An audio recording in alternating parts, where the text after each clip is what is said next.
Cloud Imperium Games has published a new roadmap roundup for January 14, 2026, outlining several features now targeting Alpha 4.6 in a release view. Alongside this update, CIG has also introduced Pricing Surge, a new type of limited-time in-game economic activity designed to operate independently from major patches. Together, these two announcements offer a clear look of how Star Citizen is evolving in 2026, with a growing emphasis on systemic depth, reactive universe design, and faster content deployment outside of traditional patch cycles.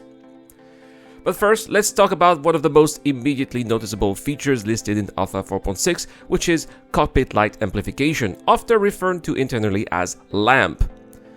This system introduces light amplification directly onto the canopies of a limited selection of ships, allowing pilots to better perceive their surroundings in low light conditions such as deep space, asteroid fields, or the night side of planets. And quite frankly, I was especially anticipating a feature like this one, especially since I am also an Elite Dangerous player, and that this feature has been available in Elite for years, and I couldn't get my head around the fact that CIG couldn't implement it for all this time, especially since we have to go to the night side of planets so often for our missions.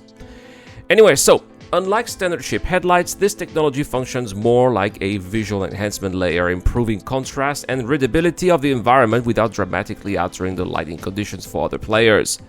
In practical gameplay terms, this should make night landscape approaches and navigation through debris fields significantly more comfortable, particularly for smaller vessels that lack strong external lighting systems. CIG has indicated that only a limited number of ships will support this feature initially, with broader compatibility planned once the technology has been validated for in-life conditions.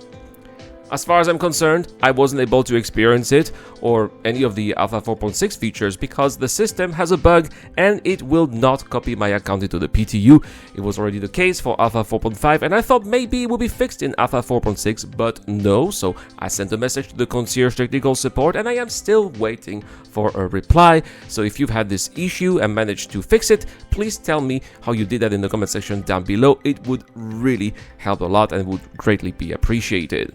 Also, did you notice how I'm tracking my target on the footage? I'm doing that with just a $30 eye tracker. It's the Beam Eye Tracker. For more info, check out the links in the description down below. Alright, back to the roadmap, and another major addition planned for 4.6 is Clearing the Air, a system-wide narrative crisis centered on Levski and the spread of the Molina mold outbreak. This event is designed to span both on the Nyx and Stanton systems, sending players across multiple locations through a wide variety of mission types that include hauling, courier work, resource gathering, ship combat, cargo recovery, station escort duty, and ship defense operations. Rather than functioning as a simple quest chain, this appears to be structured as a dynamic event framework where different professions can contribute in parallel to resolving the crisis. Haulers may be tasked with transporting medical supplies or contaminated materials, industrial players could gather rare resources needed for containment or treatment, and combat pilots may be required to defend critical infrastructure or intercept hostile forces attempting to exploit the situation. This design seems to be building on the foundations of the resource drive event we've seen previously across the Stanton system, but potentially broader in scope due to its multi-system nature. If implemented as described, it could become one of the first regular story-driven events to meaningfully connect Nyx and Stanton within standard gameplay loops. Perhaps it could even be part of the narrative that would lead to the introduction of Nyx 1, who knows?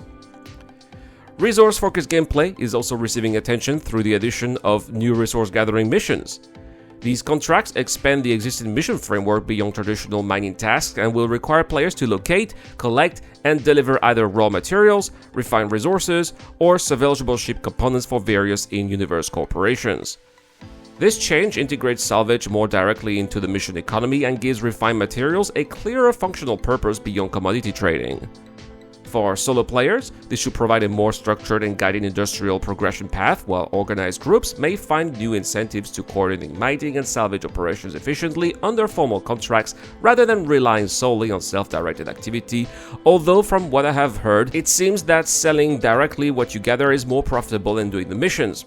Now, I don't know, since as I told you I don't have access to PTU, but it would make more sense if we'd make more money through the missions than on our own, unless the reputation with gain offers significant advantages that would make the loss of profits worth the effort. Quality of life improvements are also part of the 4.6 plan, most notably through the introduction of the Kelto-ship kiosks in major cities across Stanton. These compact kiosks are intended to provide quick access to essential engineering tools and basic provisions for ship crews, which should reduce the need for traversing large urban hubs simply to restock critical equipment.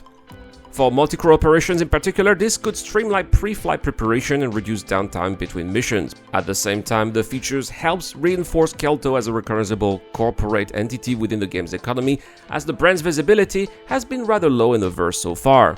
Personally, I think it would be great if they could put those kiosks at the hangars and habs decks of stations, because let's be honest, it's where orgs really gather for their operations, not landing zones.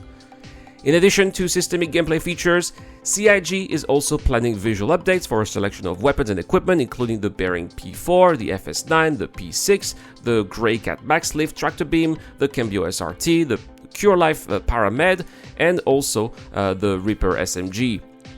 What I think CIG are doing here is probably optimizing assets so that perhaps they consume less resources, which is then going to improve performance. When it comes to polishing, every single detail counts, as they can make a big difference when they are all combined.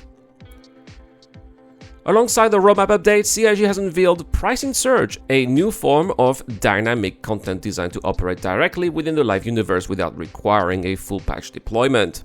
This initiative reflects a broader shift in development strategy, with the studio aiming to introduce smaller, targeted gameplay and economic events that can be activated, adjusted, and retired more rapidly based on player behavior and in-game conditions.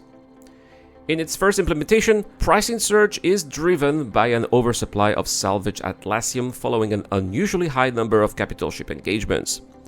A small number of vendors within the Stanton system have taken advantage of the situation by cornering the market on the rare material and reselling it at significantly increased prices.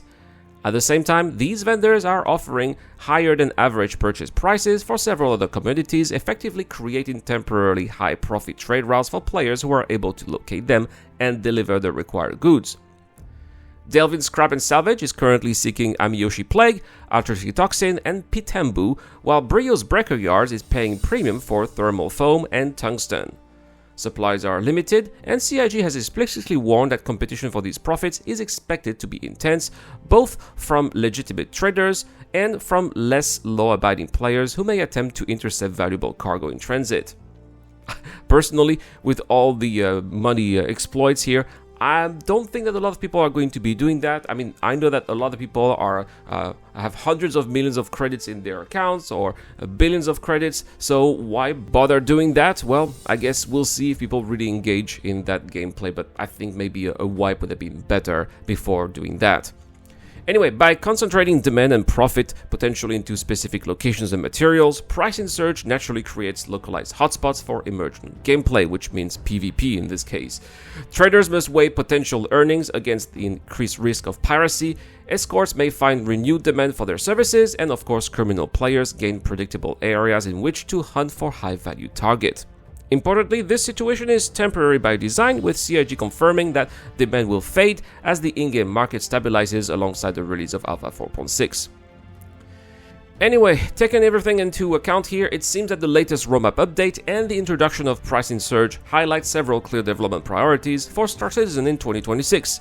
There's a growing focus on systemic immersion through features that affect everyday gameplay, a stronger commitment to a reactive universe shaped by events and player activity, and overall it seems like a continuation of what we've seen in 2025, with frequent patches that also included some narrative that continued from patch to patch.